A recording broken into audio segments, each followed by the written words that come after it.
Okay, right? Yep.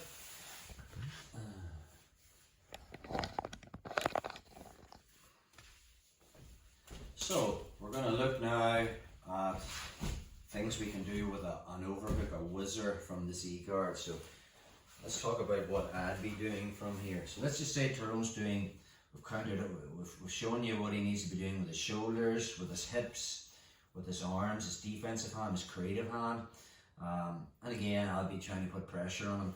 But when the moment's right, Tyrone is going to put an overhook on this arm here. So he's just going to come over and do this. Now it's not like traditionally how we would play the overhook.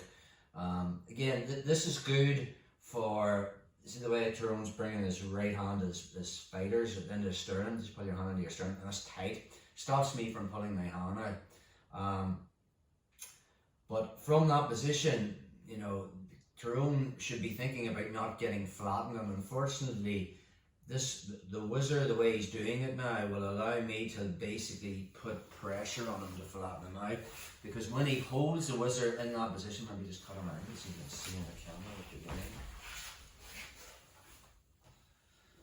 When he's pulling that in there, if you notice his top shoulder is in line with his bottom shoulder. It's very hard for Tyrone to make that kind of pressure that way, okay? Because when he turns his shoulder that way, I can get my hand out. So when he's there, he sort of has to be leaning back with his top shoulder in line with his bottom shoulder, because it's keeping my arm where it is. But then he falls down into the pit hole that I can actually now flatten him out and smear past that knee and problems like that. Another thing you can be thinking about as well is anytime I come in to do this, another way of me getting my whizzer out is to kind of wet noodle my arm, where I can just make it go limp and pull it out this way. So I'd basically put the back of my hand in Tyrone's hip, pull my hand out that way. So really, the three main things they're going to be doing when you put a whizzer on them are they're going to, one, try and rip their arm out, two, wet noodle their hand to get their arm out, or three, try to flatten you out.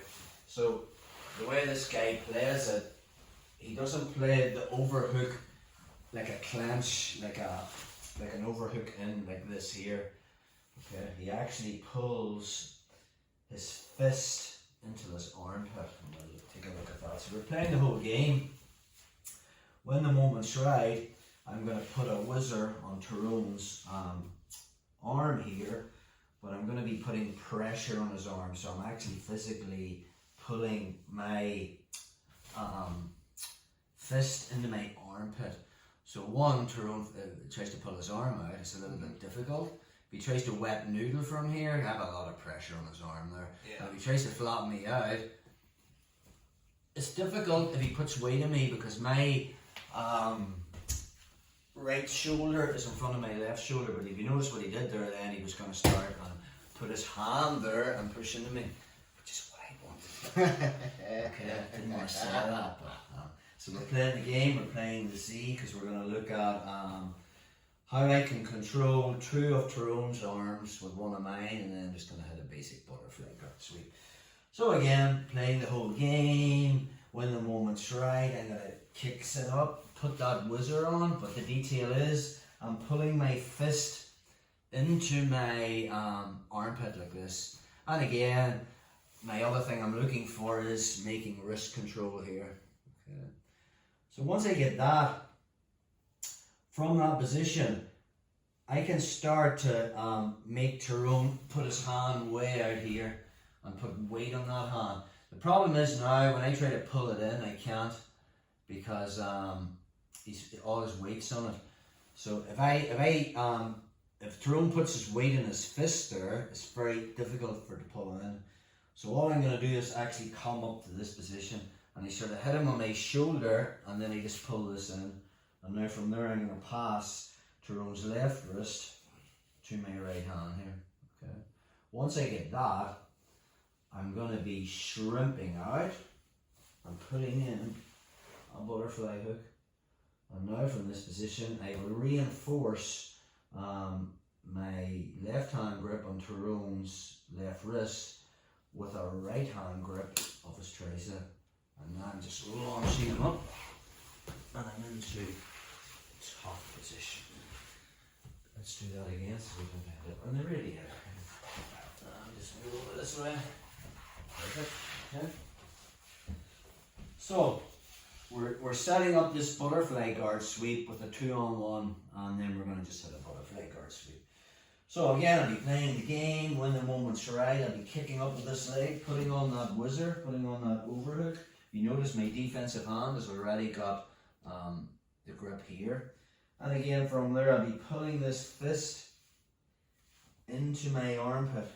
So we end up there. So again, from our position, if Tyrone tries to pull his arm out from there, there's a lot of pressure on him there. He tries to wet noodle, it's a little bit difficult. And because I'm here, I've kept my top shoulder in front of my bottom shoulder. So now from there, I'm just going to kind of hit him with my shin a little bit and shoulder push him. So he puts that hand on the mat. The second he puts that hand on the mat, I want to be passing it to this hand, but I can't pull it in. So the detail is I physically come up on my elbow, and now I can just use my shin to kick him a little bit so I can push that in, and then I make a thumb up grip, okay, on his wrist. From that position now, I can use this hand to help me post to move my hip back. So I put in my butterfly hook, and once I get to there, as I fall back, I'm lifting Tyrone with my butterfly hook, and my right hand will insist on the move. And again, as I come up, it depends on the position I end up in. Obviously, if I can win an underhook on the way up, that's also a good thing. So from the Z, we're playing the game. I kick up, I win that overhook. I bring my fist into my armpit. And again, from there, I'll be using my shoulder and my overhook to kind of make Tyrone post a little bit. Once I have that grip, again, I'll be coming up, but rather than trying to pull his wrist this way, I'll be coming up on my elbow, and I'll kick him a little bit just to get that wrist in, and then I make the pass off grip. As I'm on my elbow, I have more mobility now. So again, I can move my hip back, put in the butterfly hook, and now from this position, I'll reinforce this with a right hand grip on his tricep. And as I'm falling back onto my back, I'm going to launch Tyrone with my butterfly hook. And as I come up, I'm looking for that underhook. And then bread cutter time. So, let's play around with that one, bro.